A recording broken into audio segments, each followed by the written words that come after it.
মুমিতা ইলা আখির আয়াত। আল্লাহ পাক বলেন শ্রবণ শক্তি, দর্শন শক্তি, বাক শক্তি, আকেল শক্তি আর জ্ঞান শক্তি, এই পাঁচটা আমার রব নামের খাতিরে করে দান করি। গাজীপুরবাসী, একটাও যদি আল্লাহ কম দিতেন আপনি আসতেন দুনিয়ায় কিন্তু অপূর্ণাঙ্গ হয়ে। কথা বলে না কেন? এটা বাক শক্তি আল্লাহ আমার একটু দুর্বল করে দিয়েছেন। এখন আমি টের পাচ্ছি যে কথা না বলতে পারলে কি হয়। কত মানুষ দেখা করতে এসেছিল কিন্তু কথা তো বলতে পারছে না, কথা বললেই গলা বসে যাবে এই ভয়ে এর দিয়ে কথা বলিয়েছি যে যা বলেন এর কাছে বলেন। শুধু সালাম দিয়ে মাথা নাড়িয়েছি, ভাই আমার অসুবিধা হচ্ছে না, কারণ দিনের বেলায় যদি আপনার সাথে ভাব ভাব করি তো রাতে 1 ঘন্টা কথাই বলতে পারবো না। বারবার আমার আল্লাহর ওই বাক শক্তির কথা মনে হচ্ছিল, মাবুদ তুমি দয়া করে এটা যদি এখন কেড়ে নিতে, সারা বাংলাদেশের মালিক হওয়ার পর আমি অসহায়। রমজানে সৌদি আরবে ছিলাম, মদিনাতে ভিডিও দেখছিলাম, ওখানে বিচারক যিনি মাত্র 11 বছর বয়সের একটা ছেলেকে ডাক দিচ্ছে, অন্ধ ছেলেটা পড়া কোরআন শরীফ সিনার ভেতরে এত সুন্দর তেলাওয়াত করলো। বিচারক বলছে, বাবা তোমার যে চোখ নেই, তোমার কি আল্লাহর প্রতি কোনো অভিযোগ নেই? ছেলেটা চোখের পানি ফেলে দিয়ে বলছে, বিচারক আমার আল্লাহর প্রতি কোনো অভিযোগ তো নেই, আমি আরো বেশি সন্তুষ্ট। বিচারক বলছে, কি তোমার চোখ নেই, তুমি দেখতে পারবে এই বয়সে কোরআন মুখস্থ করে ফেলেছো, আর আল্লাহর প্রতি তোমার কোনো অভিযোগ নেই? কেন কেন অভিযোগ নেই বলো তো? ছেলেটা যে কথা বললো ওটা শুনে আমিও কেঁদে ফেলেছি। ছেলেটা ডাক দিয়ে বলছে, বিচারক আমি কিন্তু কোরআনে কারিমে শুধু হাফেজ না, পুরাটা আমার মাতৃভাষায় আয়ত্ত করা আছে।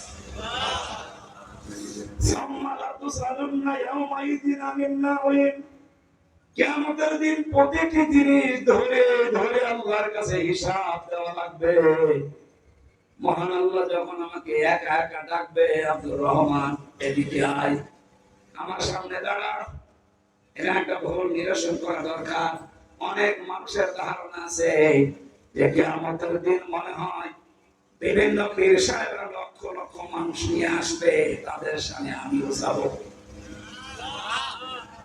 সূরা মরিয়ম 16 নম্বর পারা 10 নম্বর পৃষ্ঠা 15 নম্বর লাইনের শেষ নাম্বার 95 নম্বর আয়াত। এটা অকরুল্লাহুম আতিহি ইয়াউমাল কিয়ামাতি ফারদা। আল্লাহ পাক বলেন কিয়ামতে প্রতিটি মানুষকে আমি আল্লাহর সামনে দাঁড় করাবো, স্রেফ একা একা। হয়তো করি কথা ছড়িয়েছে যে পীরের মরিদ হলে অসুবিধা নেই, বলতে জান্নাতে নিয়ে যাবে, এটা বানানো কথা। কিয়ামত আপনার পীর সাহেব আপনার সাথে থাকবে না, এত কথা বলছেন কেন? এই নিশায় তো অনেকে 2 পীরের মরিদ হয়, যে 2 জন ধরে হাত ধরে এভাবে দেবে, জান্নাতে চলে যাবে।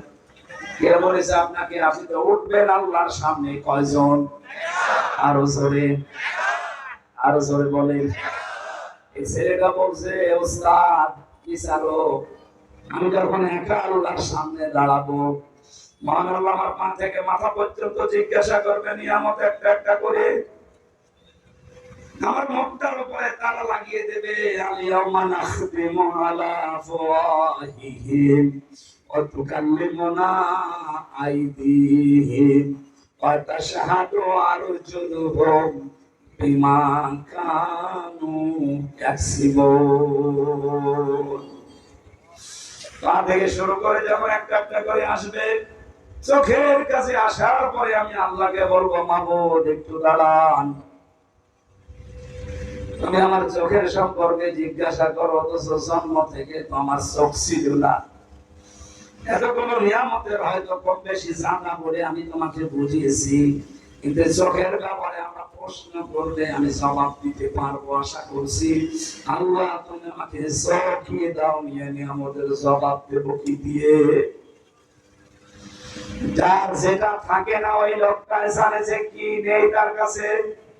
আমার যেহেতু কণ্ঠ এখন নেই, কয়েকদিন আমি বারবার এখন আল্লাহর কাছে ধর্ণা দিচ্ছি, আল্লাহ তুমি কণ্ঠটা একটু ভিক্ষা দাও।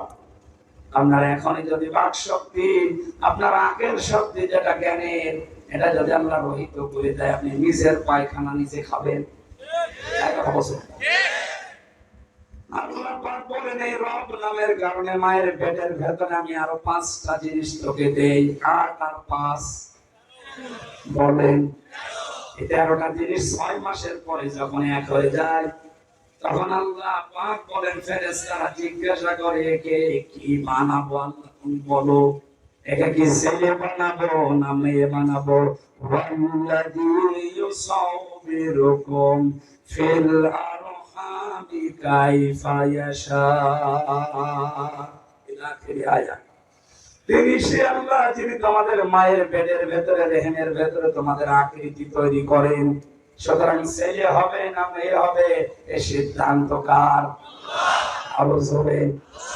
মেয়ে হলে যারা বরপতি রাগ করে তারা বড় উপরে রাগ না আল্লাহর উপরে। আল্লাহর সিদ্ধান্তের উপরে কেউ যদি রাগ দেখায় পরিমাণ আর থাকবে এটা আশা করছে এই মূর্খতা কেউ আর করবেন না। আপনার স্ত্রীর যদি হাত থাকতো, 2টা মেয়ে হওয়ার পর জীবন হওয়ার একটা মেয়ে নিত না, ছেলে হওয়াতো। যদিও শ্বশুর শাশুড়ের কারণে অনেক বৌমার প্রতি এই কারণে অত্যাচার হয়।